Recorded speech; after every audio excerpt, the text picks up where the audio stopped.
Welcome to the Best 5-Minute Wine Podcast with Forrest Kelly. I am Damon Raque, founder and managing partner at Bottle Bank in Atlanta, Georgia.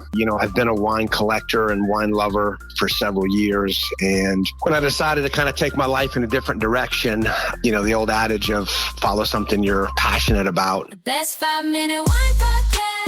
You've heard the term adapt or die. In business, you've always got to be able to pivot, know what your consumer wants, and then be able to give it to them quickly. You can't become rigid in today's market. We've seen it with ride sharing. Nowadays, you don't have to go to a hotel. You've got choices. And in the wine business, Damon Raque has listened and we get Bottle Bank. All right, Damon, give us that sizzling picture description of what Bottle Bank is. Bottle Bank is a wine-centric hospitality concept based in Atlanta. And we are wine-centric because we love wine and we love the connectivity of wine and we love the experiences that wine creates. And so we wanted to create an environment where individuals that shared a passion could get together and spend quality time with like-minded individuals and enjoy everything about wine and the way of life that surrounds it. Did you create Bottle Bank because your own wine collection was starting to take over your living room, or was it just an excellent excuse to taste more wine?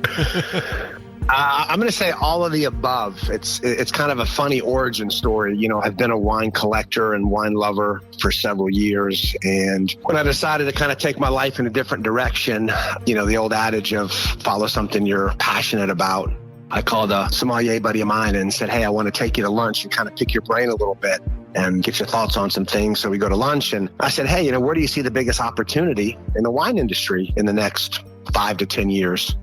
And he looks at me and he says, storage. And I kind of looked back at him with a puzzled look and I said, storage? And he said, yeah. I said, well, that's kind of interesting. I said, I get, if you live in an apartment or a townhouse or a condo and you fundamentally don't have space, you might need the ability to store some wine. But people that are into wine and have a home, they typically have a cellar or a large wine fridge. Why would people need to store wine outside of their home? And he looks at me and he says, you built a house a few years ago, didn't you? And I said, yeah. And he said, you put it in a wine cellar? And I said, I did. He said, let me guess. He said, when you were designing it, trying to figure out how to rack it, you were thinking about capacity and how many bottles you'd want to store. And I said, yeah. And he said, at the end of the day, you probably said, you know what? I'm going to rack it at max capacity, thinking to yourself, you know what? I'll never need it, but better to have it and not need it than need it and not have it. And I kind of said, yeah. And he said, let me guess. That was 2-3 years ago?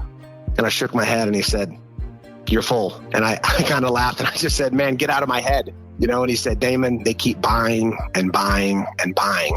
And so I thought about it logically. People that have a passion, if it's watches or wine or cars or shoes or handbags, whatever a person's into, if they have the ability and kind of give themselves the excuse to buy more, then typically they will do it. So that kind of set me out on the journey, researching wine storage facilities literally all over the world. And what I quickly realized was, the large majority of them were just basic warehouses at 55 degrees with nothing experiential associated with it. So I'd always loved hospitality and kind of the connectivity of drinking wine, not just collecting it. So we said, hey, what if we kind of create this environment where people can store their wine, but more importantly, they can drink it and share it with other people that love wine. And that's what we set out to do. So that was the long story of how Bottle Bank came to be.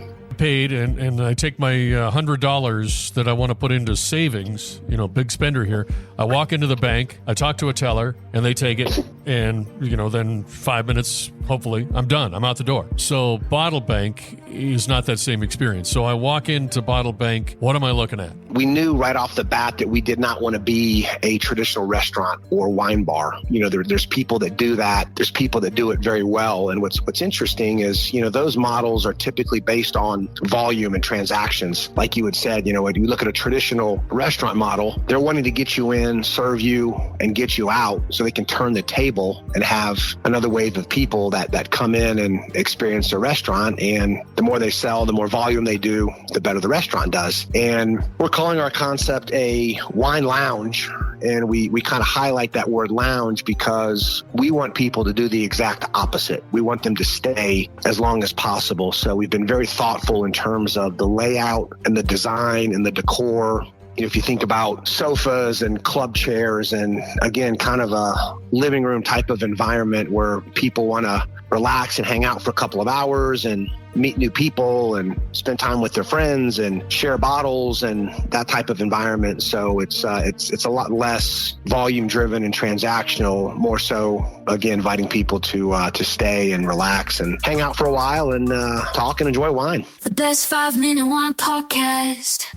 Don't forget my favorite part. Please like and follow. Oh.